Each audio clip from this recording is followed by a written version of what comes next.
அதோட ஆசையாவும் இருந்துச்சு. ஒரு பக்கம் பார்த்தீங்கன்னா, குடும்பமும் கஷ்டத்துல இருக்கு, கட்சியும் கஷ்டத்துல இருக்கு. அந்த சமயத்துல கேப்டன் விஜயகாந்த் உயிரும் பிரியுது.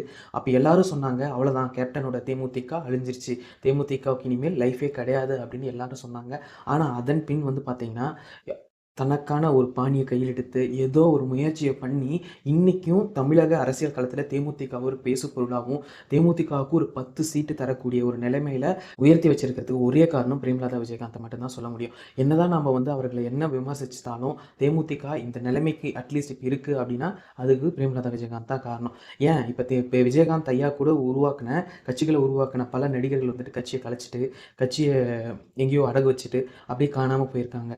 எடுத்துக்காட்டுக்கு நம்ம சொல்லணும்னா எவ்வளோ பேர சொல்லலாம். யாரையும் பெர்சனல் அட்டாக் பண்ண வேணாம்.